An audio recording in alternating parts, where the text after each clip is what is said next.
Alright guys, welcome back to the channel. Here we go, rifles only. But first, as you can see, we need some tacos. We just got those. Carne guisada. Say it with me, folks. Carne, you gotta roll that R. Carne. Carne guisada. Taquitos. They're not burritos. Taquitos. Okay? Everybody say that with me. Taquitos. All right. All right, guys. We'll get right back with you right after the intro.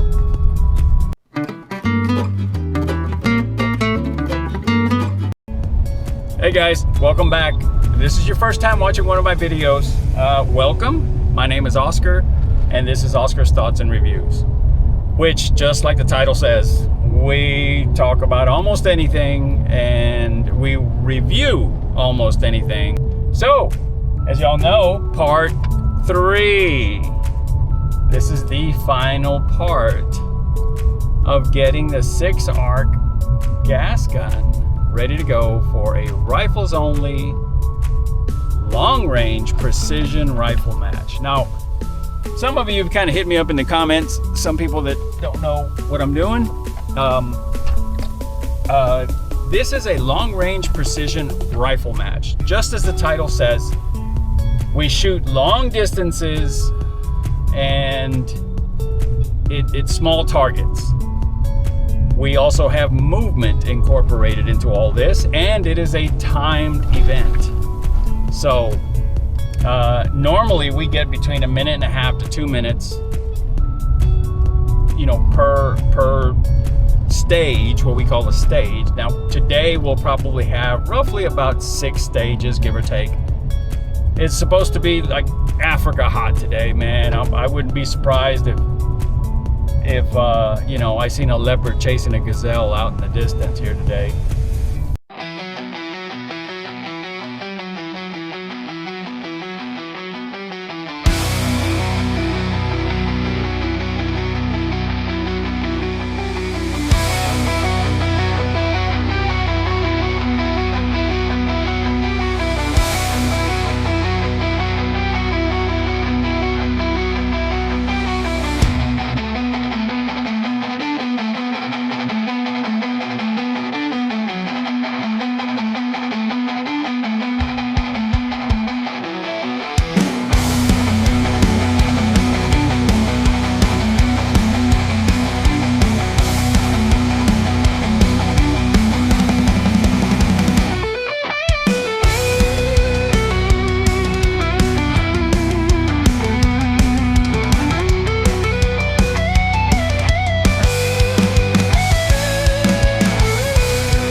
Welcome to Rifles Only.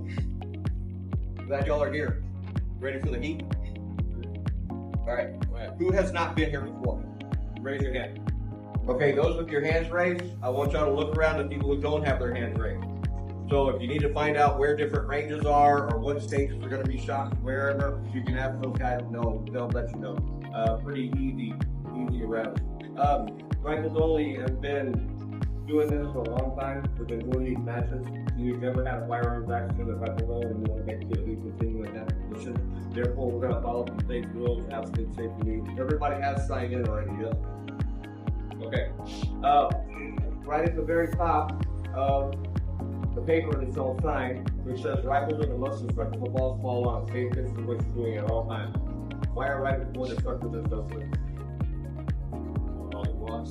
That's exactly right. All the blocks. So if I took a red solo cup and got that bitch on 28 and I see for a second, it would go through stuff. You know what I mean? Like contract about it.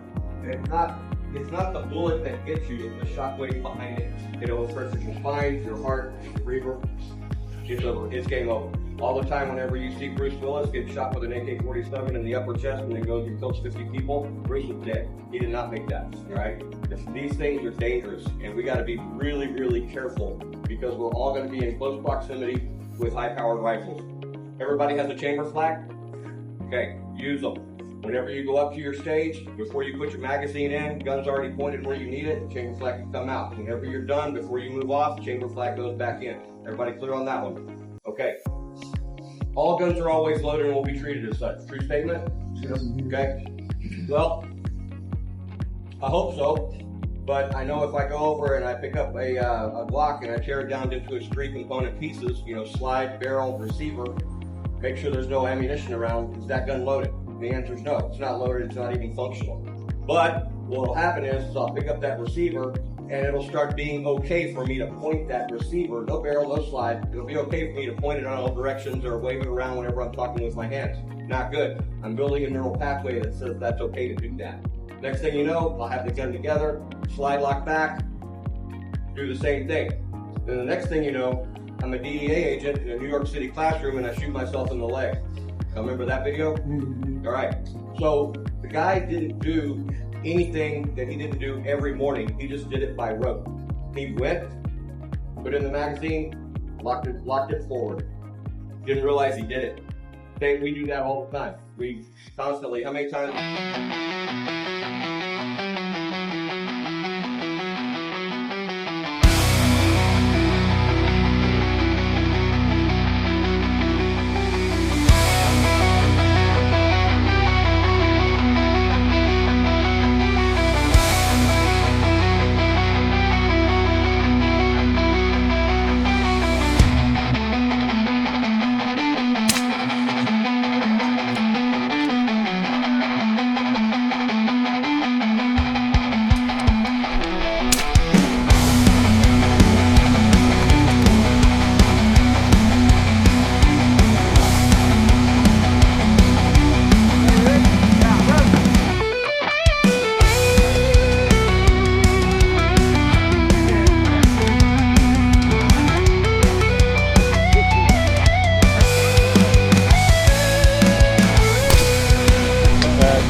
All right, guys, we are done.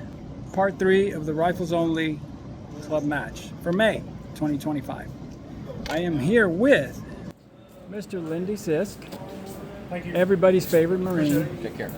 Thank you. Take care, John. Thank you, sir. You're welcome. Fridge. Oh, over there. And Mr. Jacob Bynum. That's me.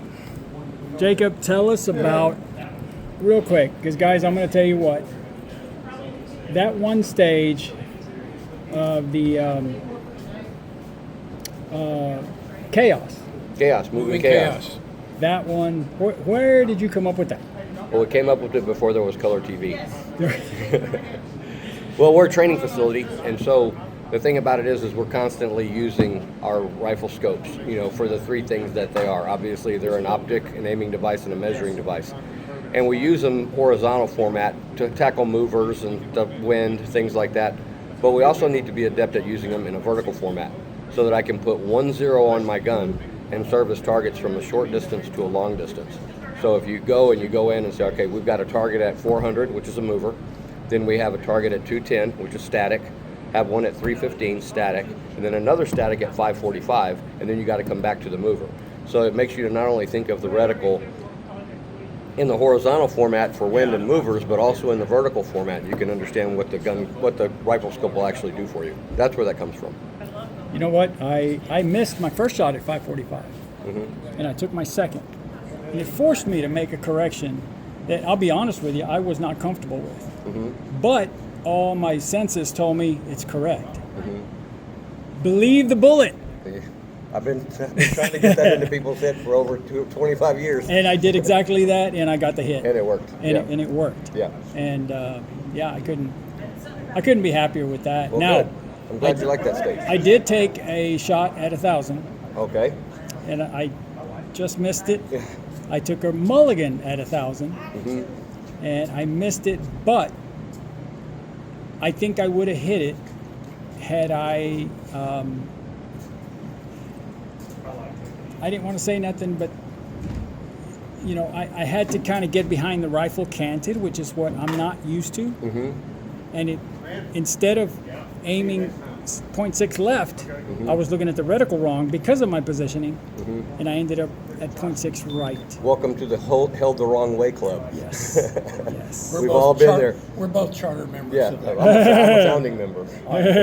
So I did that. I think I heard Frank Galley tell a pretty good story about that one time. But I think that's Frank. But well, we dug up moving chaos, and I was real excited to bring it back to this club match. And so I text Frank. I said, Frank, you're not going to believe this. We're doing a club match. I said, I resurrected moving chaos. His response was, still the best drill ever. So, I liked it. I liked it a lot. It's a lot of fun. And Lindy, Yep. how was your visit to Miss Laura Trump?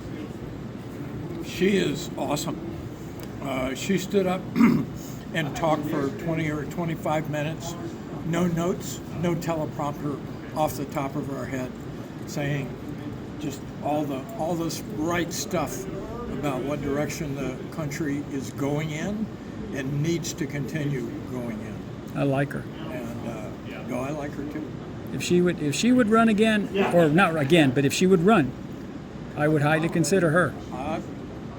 I'd be fine with Laura Trump for president in 2028. There you go. All right, guys, you heard it. So we are at the world famous Rifles Only, guys. If you ever have a chance to come down here and take a training course or just make a match, message me. Hell, you come hang out with us. We're fine. So other than that, we're going to end this part 3, and we'll see you at the next one. All right, guys. Orale. Hey, guys. So I know I said I was going to end it, the last one, but I just wanted to kind of give a little summary because I didn't really talk about the 6-arc gas gun. On my very first stage, it did okay, but it did jam up on me. And the rest of the day, I switched to a different magazine, flawless. So I'm kind of thinking I need to go through my magazines at some point and just kind of finesse them a little bit, you know, just mess with the, you know, with what we call the feed lips on the magazine, just to open them up a little bit, you know, give them a little bit more room to let that round kind of go in. So yeah, other than that, man, it ran great. I did take a shot at 1,000 yards, and then I took 2 shots actually, and I just missed. When I missed, it was because of my own mistake. I should have held 0.6 left of the target, and instead I looked at the target wrong, or I should say I looked at my reticle wrong, and I ended up holding 0.6 right. Ah, man, that's 15 points I left on the table there because I did that. You know, but if I didn't have one boneheaded move, it just wouldn't be a normal match for me. I always do that. You know, I'll do one thing that I go back at the end of the day and say, why did I do that? But yeah, the gun never jammed other than that one time, and I think it was because of the magazine. The rest of the day was just flawless. You know, Jacob Bynum's matches are meant to not only kind of push you as far as your thought process, but also in how you want to handle it with a shorter time frame. So you just can't go up there and not have a plan. You got to approach each stage with a plan. Sometimes that plan is good. Sometimes you go back and you look at it and you think, wow. Now, what I've always noticed and what's always helped me is if I'm not the first one in the lineup to go to do that stage, I'm always going to look at the other guys and see how they do it. And if they're successful, then I know I can be successful with how they do it. So yeah, there's that. Anyway, as far as the gas gun goes, guys, it was great. You've seen the videos here. Really, really good. I was very, very happy with it, and you will definitely be seeing it again. So that's it, guys. We're gonna head home, take a shower, and just kind of relax the rest of the day. I got tomorrow off. I don't have to go to work, start traveling to work until Tuesday. So that's a plus. And other than that, it's a beautiful day. Sunday. The only thing better would be if the Cowboys were playing. Jingo. All right, guys. We'll see you at the next one. Orale.